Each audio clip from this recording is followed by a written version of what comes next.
We just got back from about 6 weeks living in another country for the first time with our kids. This is like a whole new experiment that we had dreamt of like a decade ago. And I'm just bringing it up because it's very tangible for us. It's still pretty fresh for us. It was this summer.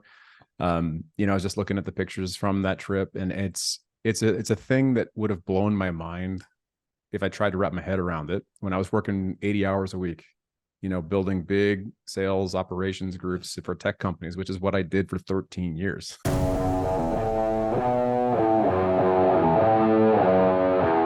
Welcome to the Real Freedom Show, where we inspire you to pursue your passion to gain time and financial freedom through opportunities in real estate. I'm your host, Mike Swenson. Let's get some real freedom together.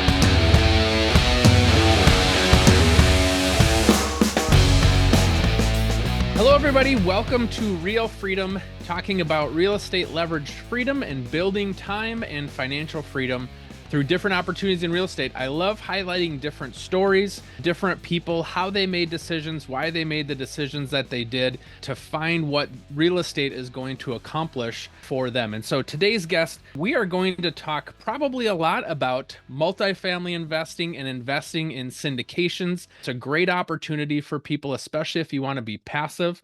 And we've got Spencer Hilligoss here, and Spencer is the CEO of Madison Investing. So you, believe it or not, did not start in real estate, but had a background in sales, did that for a long time until you came over and now work with investors and invest full-time yourself. And so we'll get a little bit more into your background, but thanks so much, Spencer, for being on the show. We're excited to have you. Yeah, Mike, honored to be here. I mean, this is a topic that's near and dear to my heart. It's fundamentally changed our lives for myself, my wife, and our family and our kids. So, happy to share whatever learnings are useful for your audience. Well, and that is the key. I just got off of a conversation that I had with real estate agents talking about how to invest themselves.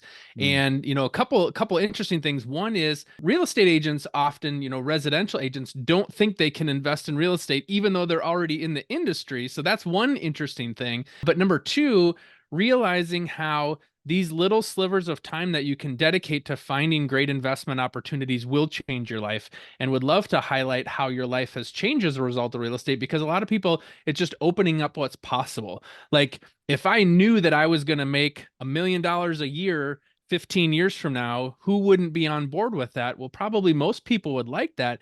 And then it's just, okay, follow this plan. And so I think for a lot of people, they don't realize what's out there. They don't realize what's possible.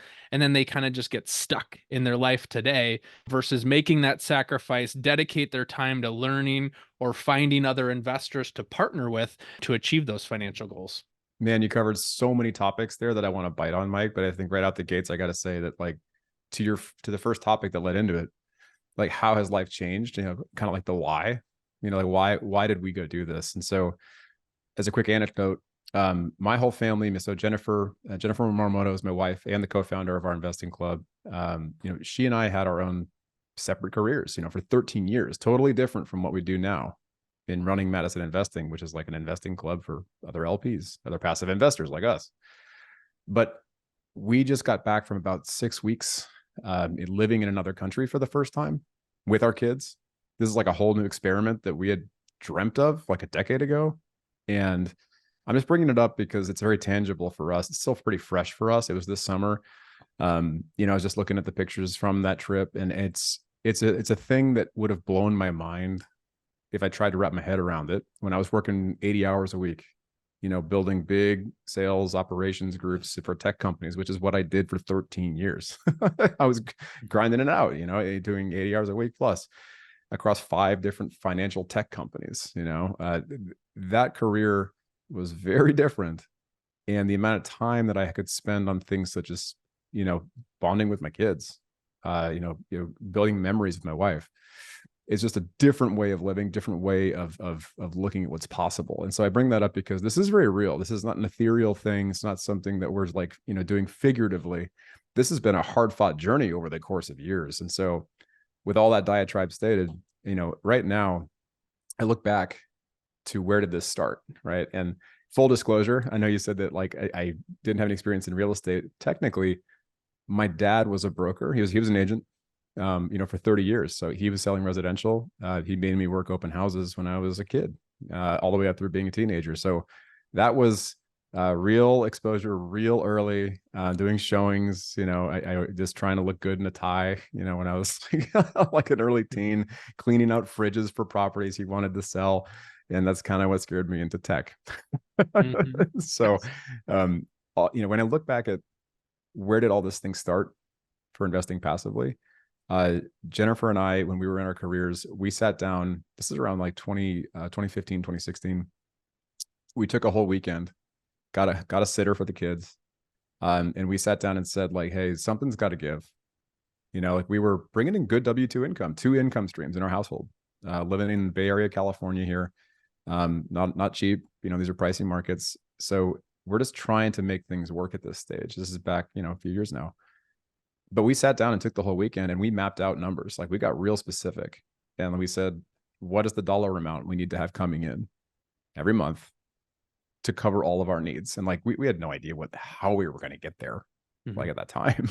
It was a lot of sticky notes on the walls, like somewhat structured of an exercise. But man, there was like tears that weekend, reconciliation, there was laughter. These were hardcore conversations, like between us, two people that love each other. But we had to go through that. And we walked out with like a singular number that was like our freedom number, like this is how much money we needed per month. And then we had to say, well, how much time are we going to give ourselves to get to that number by years? Because like time constraint is great, but it's also the ultimate excuse. So we said, we'll give ourselves literally 15 years to get to this number, which sounds absurd, right? And we're like, well, the next weekend we chopped it down to, I think 7 years. We're like, let's just make it a little faster than 15. Cut it right in half, right? It's just too long. Yeah. So we did all that and we got down to a number. And there was a lot of other work that happened planning wise just to really think through it from there. But then we just started taking action. Like we went through and, what we look back now and say 3 phases of, we bought a local duplex, then we got comfortable buying sight unseen for phase 2, bought a portfolio of single family rentals in the Midwest. So we bought rentals and then learned they play a really important role in wealth building, but they're not fully passive. There was still some active management, even with a property manager.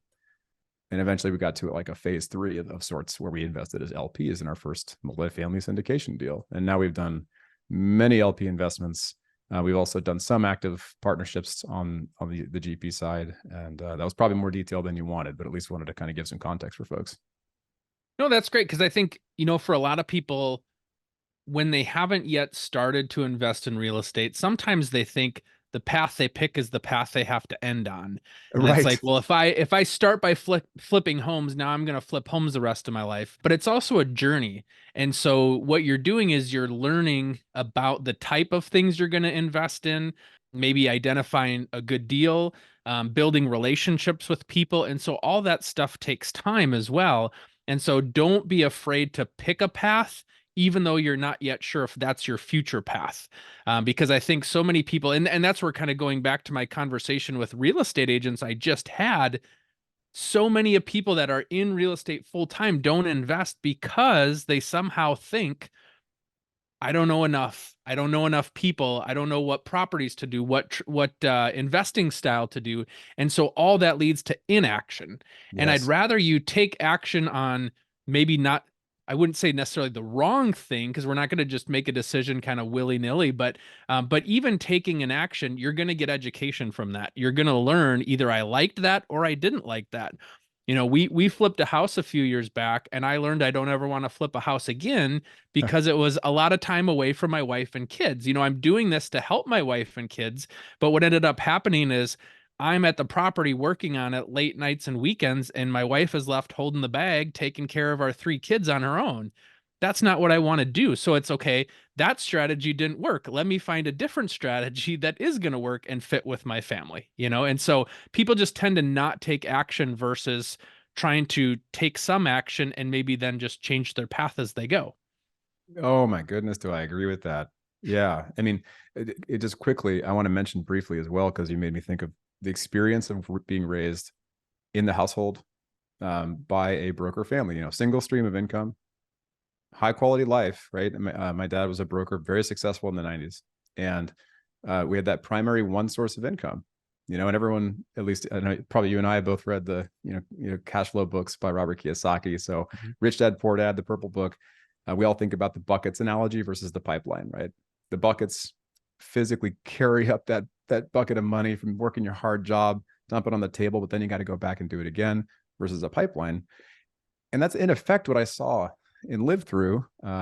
Grateful for the lifestyle that my dad's brokerage business built for us. But we went through a really hard decade. We kind of refer to in our family as a dark decade, and I'll keep this brief. I don't want to scare people with too much information, but lost a younger brother to cancer and a bunch of other folks in our family for different reasons, all within a very brief period of time.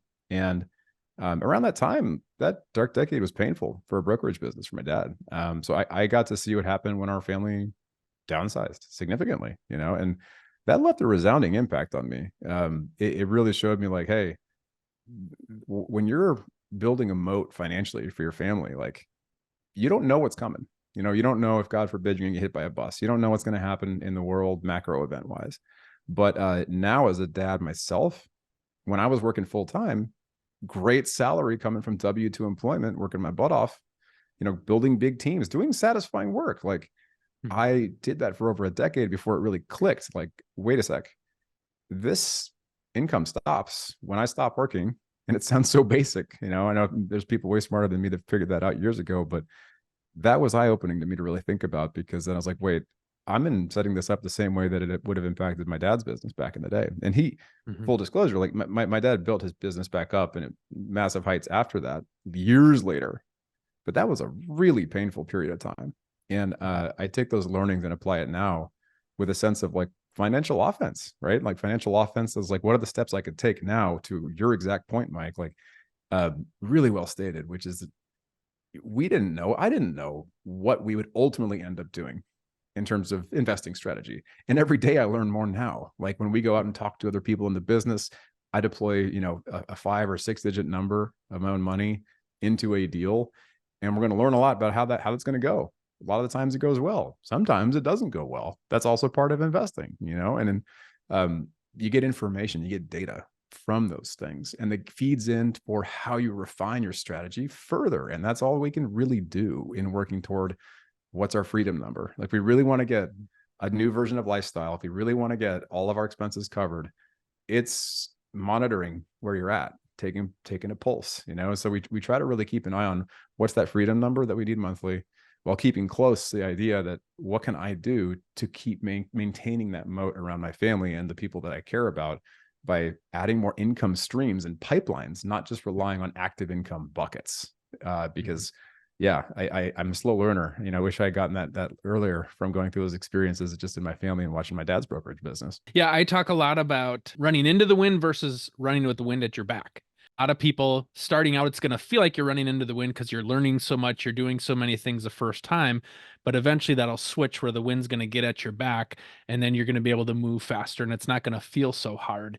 And so how do you just plant those little seeds to where you can run, where eventually the wind gets at your back and you build and grow your momentum? The decisions that we make, at least this is a way that we think about frameworking our decisions right now for investing, or if we're doing anything on the active front for real estate, is, there's a push and a pull for every decision in life and business and investing, everything. And this is something I can't take credit for. This is a construct of a former mentor of mine imparted on me. And it sticks with me for years, is you're going to be pulled towards something that inspires. You're going to be pulled toward investing in something that looks appealing. Maybe you like the returns on it, but there's also the push. Like, what are you trying to get away from, perhaps? Right. And I think that when I ultimately decided to take this learning journey seriously about investing passively, it was a strong push at first, meaning I knew something had to change. Like, I think back to 2016-ish when we were setting those goals I mentioned earlier. I hadn't seen our oldest son. He was very young at the time. And it's something like 2 weeks, because I was going into work so early. It was still dark outside. I was coming home late. I was grinding it out. And this is pushing me away from, like, that lifestyle is firmly pushing me into something different, but I hadn't really clarified the pull. Like, what's going to pull me towards something new? How do I going to invest differently? So I had to go educate. Experience is the ultimate educator, as you kind of alluded to earlier, which is go out in the world and try something new for your investing strategy. You're going to learn some stuff. It may not be perfect, but I still went out of my way to go educate with 24 books, I think I read in an 18-month period, 400 podcasts, I think I listened to in an 18-month period. And that was in addition to going and leading teams of people during the day. And further, I was lucky to have been nudged into my final W-2 job, which I left in 2019. That was inside the guts of a fix and flip lender that was also a tech company. So like I also got to see, at least from a distance, why I didn't want to be a flipper myself, because I can barely swing a hammer. But I found it inspiring, Mike, like looking at the people who were doing that and saying, I mean, the fact that they're able to go and produce these numbers, because I could see the economics on their deals. And I was like, they're pulling this off.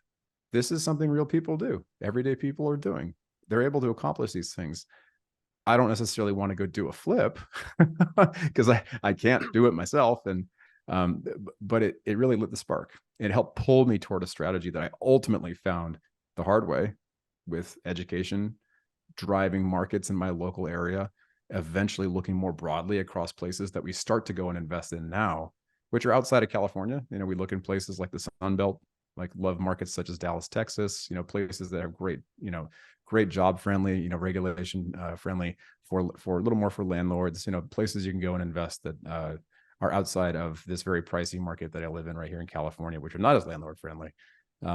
Never would have found all these things without being able to kind of look beyond and be inspired by strategies that I may not end up using myself, like flipping. Yeah, I think for a lot of people, they think if I want something good, I then have to sacrifice something. And so it's like, if I want to make money, I have to hustle and grind and give up my time, and it has to be difficult. But it's like, what if you could make money in real estate and it didn't have to be that way? You know, like you don't have to swing the hammer. You don't have to spend the time away from your family. But what if you could pick great investments that you didn't have to be involved in as much or manage and still be able to make money? It's kind of this idea of have your cake and eat it too. It doesn't have to mean to get the thing that I want, I have to give up something or I have to sacrifice something. And so that's a message that I talk with investors about is, look, you don't have to do that if you don't want to. Just pick something that matches with where you're at and what you're looking to do. So let's just kind of follow your journey quick. When you first started investing in real estate, you had mentioned like doing duplexes and then eventually moving to properties out of state. Like kind of talk about that evolution for you, your thought process. Why did you choose that to begin with? And then why did that start to shift? Yeah. So in hindsight, like everything else in life, right, Mike? I mean, things are clear. It sounds like, oh, how did this journey go for us? It went in 3 phases. So it did not feel this clear cut at the time. None of this felt clear at the time. You know, we were learning as we went, but there were 3 phases in hindsight. The first one being, we didn't want to get comfortable. We couldn't get comfortable with like buying something we couldn't see. Extremely common, right? I mean, so many folks go through this where we bought local, we overpaid, we didn't know how to cash flow goal set. You know, as I mentioned earlier, we knew we wanted an income number on a monthly basis, passive. So why did we go in phase 1 and buy, you know, a $430,000 duplex in Vallejo, California that produces $200 a month in cash flow, requiring $100,000 down? Well, I don't know. I don't have a good answer for you on that one. It's a learning. It's a tuition. I mean, in all fairness, that is a property we still have now. Grateful that it's gone up in hundreds of thousands of dollars in value. It was an appreciation play, but we didn't get that. You know, we didn't get that at the time. So that was phase 1. And that took a whole summer of driving around to find that damn property too. You know, that $200 a month in cash flow is a huge win for cash flow investors in California, by the way. Yeah, So, for sure. You know, phase 2, as it were, we got more comfortable, put some frameworks and nerdy processes in place to go and search and vet and find long distance properties like rentals, single family rentals, ultimately networking like crazy with other active players, because we had to understand we're absolutely hiring a property manager to go and manage whatever we buy. I did buy, you know, we got up to 5 properties, single family rentals via a very new turnkey provider, but I knew the person, I knew the manager prior, so we could back channel reference some stuff, you know, if I got comfortable with it. And ultimately the economics were just mind blowing for us. I mean, we got $60,000 purchase price on average, which was crazy sounding to me because it was so affordable by Bay Area standards in California. $250 a month in average cash flow per property, which is incredible. At least I know some that I want to go out there in bigger pockets forums and say that, because people will probably say it's just okay. But that's pretty damn good to me. Had those for a stretch, then also learned you pay that 10% a month for your property manager, and they'll do the stuff you need them to do. But you're still going to get some work. You're still going to have overhead. You're still going to be getting letters from the county as to a couch that's been placed on the front lawn of one of your rentals hundreds of miles away, and you're in charge of removing it, despite the fact that property manager should deal with it. Just a random real example. But we ultimately sold them because the overhead was too high for people who want to be fully passive right now. We got a full life. And also, in terms of the economics, when you buy in a C plus, maybe C neighborhood, C class neighborhood, you're going to turn over tenants all the time. And that once a year turnover of a tenant really makes that $250 a month in average cash flow look a lot less attractive by the time you get into a couple cycles. So we sold those properties eventually. Last but not least, deployed some capital into a multifamily syndication investment, fully passive. Still had to do work on the front end, right? And that's absolutely critical. Like we looked across the markets out there, and I thought, I'm an operations guy, professionally by trade previously. Like, I like process. I like it. I can read a spreadsheet. I like stuff that's as predictable as can be, as much as you can make it in business. The bigger properties just made sense for me. So we started looking in markets like, Georgia. We were looking in Texas. We were looking in Florida, in North Carolina, South Carolina, across the Sun Belt, for all the reasons we said earlier about being more landlord friendly, good, job centers, places where people need housing. And ultimately, we pulled the trigger on investing in that first deal after lots of due diligence, and that deal went full cycle in just around 2 years. More than doubled our money in a 2-year period, and we invested in a bunch of others from there. But this was a progression, right? I mean, it's like you said earlier, like we didn't just get comfortable wiring, a 5-digit number into a deal of our hard-earned money overnight. I mean, it took us going through all that work along the way. We could have fully skipped the first 2 phases. We absolutely could have skipped the first 2 phases. And this is a common journey that I'll talk through and answer questions about with our members in our passive investing club, because they're like, why don't you just buy a rental? And I'm like, well, let me walk you through phases 1 and 2 of our journey, and hopefully you'll glean the learnings as to why we don't do that anymore right now. But maybe at some point when our kids are grown and we have more time and appetite to do it. But right now, it's passive investing or bust for us, because it's just worked out that much better. So we've done multifamily. So to date, asset wise, invested in multifamily apartments, self-storage facilities, medical offices, mobile home parks, some really weird niche other things like ATM machines, crypto, which is not as fun to talk about these days as it used to be, but and a handful of other asset classes. But the asset classes that I still lean into now heavily are multifamily and self-storage, because done correctly, they are the best kind of boring, in my opinion. And you can still get cash flow. You can get monthly cash flow or quarterly cash flow and get some great upside on top of it without having to lift a finger if you bet on the right teams to manage it. Kind of going back to that previous point, sometimes people feel like there has to be difficulty with it, right? Like, it sounds too easy. Like, wait a second, I can just put my money into this asset class that can make money and I don't have to do a lot of the work. It almost is like, it sounds too good to be true. Right. And so people feel like, well, I've got to go through the struggle first. And it's like, okay, you certainly can do that.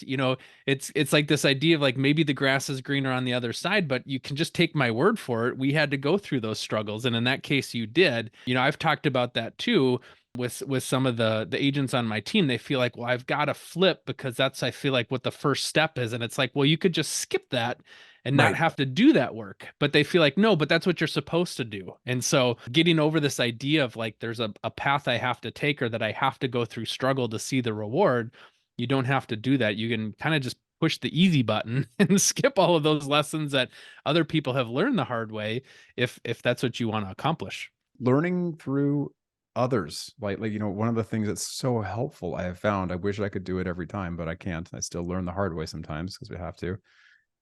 You said that really well, Mike, which is you could skip the pain, skip the suffering, hit the easy button. And a big piece of that, I think, done right, is by learning from the mistakes of others, right? But observing them, understanding them, like you get that through books, you get that through stories, you get this through awesome podcast content such as yours, right? Like you get that's how we can learn through the mistakes of others sometimes, so that we don't have to learn just by skinning our own knees ourselves every time and then saying, wow, that hurts. I hope that I don't want to go do that again.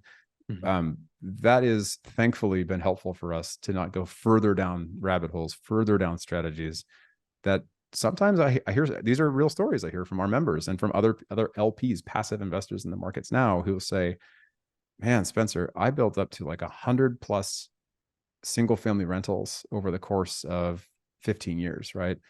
And every single one of them I had to sign the docs. Every single one of them I had to go and find them and and then do the repairs and manage all those things.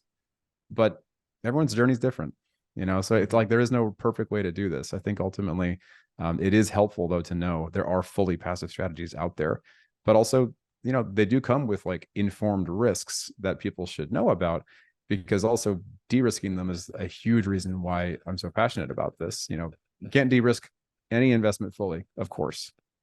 When you're trusting another human being, another firm, another team, bet on the jockey, as everyone talks about for syndications and passive investing. You still got to due diligence, and you still got to vet the who. And that is where I lean in so heavily. And I just try to share the learnings that I've gotten along the way as to how you do that. How do you vet the who? So we have like a 5-part vetting framework we use of like looking at, their track record. What have they done? Their approach. How do they do what they do? The team.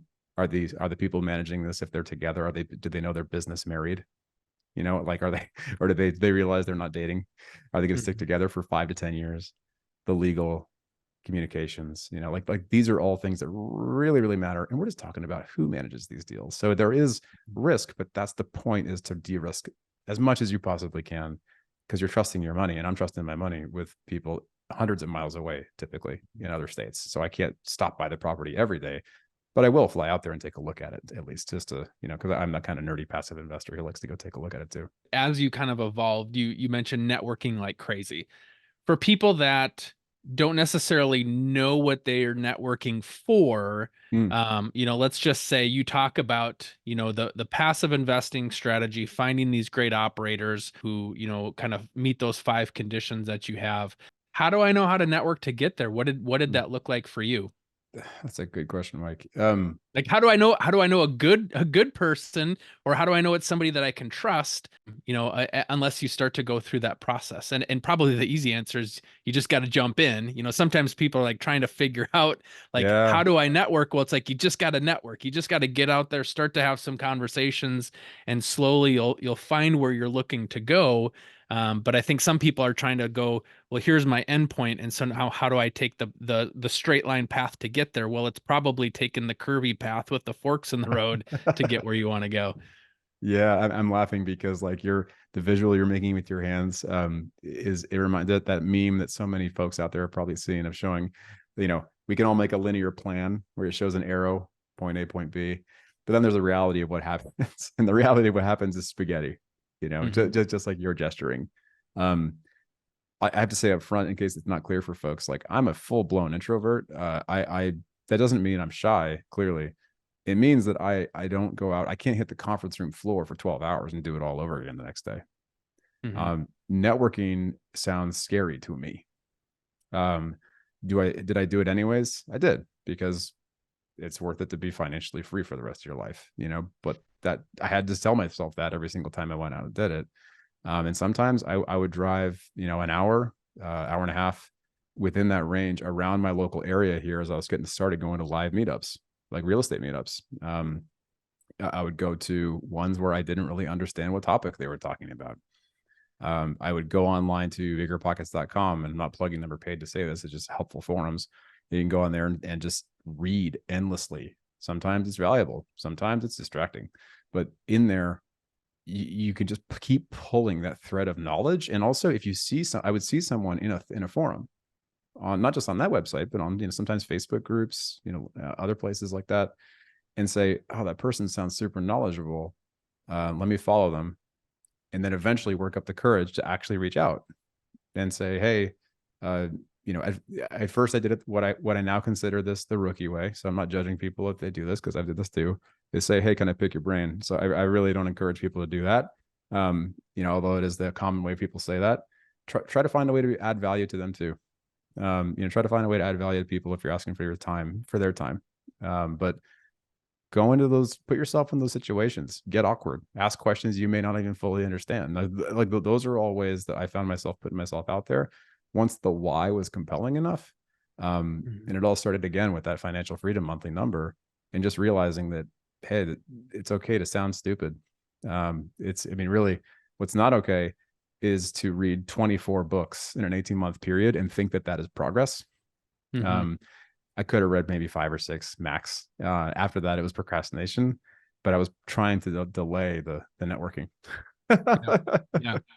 Well, I would say I would add in, start a podcast about it, because it's great. Like, I remember when I first started the podcast, I had connected with a gal that I had known from my previous job.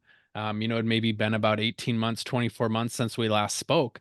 And I could call her up and say, hey, I want to pick your brain about something. Do you have time? But she was in a high level role. She was really busy. I reach out to her and I say, hey, I've got this podcast. Do you want to be on? Yeah, absolutely. She's willing to make time for that. And so for me, I look at, we're probably 190 episodes in. I've met a lot of great people, connections that some have worked out and maybe had some fruit early. Some maybe 5 years from now, it might be, hey, I'm talking with somebody and they're like, hey, I want to do this. Oh, you should reach out to Spencer. Spencer's probably got that thing that you need. And so podcasts are a great way to network. It's good force networking. And I learn a lot too, about different topics. You had mentioned, self-storage. Well, I can go reach out to a guest that does self-storage. Hey, why don't you tell me about your journey? What problems did you have? In the meantime, I'm interviewing that person. I'm learning a lot. And so I think that's another great way, is here's just my journey learning as I grow in real estate, and I'm having great guests on and learning along the way too. So people are much more willing to say yes to a podcast appearance than hey, can I pick your brain? You'll probably get further that way. It's just built in, right? Yeah. It's brilliant. Totally agree. And I'm adding value here because you're getting an opportunity to share about what you do to reach an audience that you hadn't met before, so you're getting value from being a guest on it.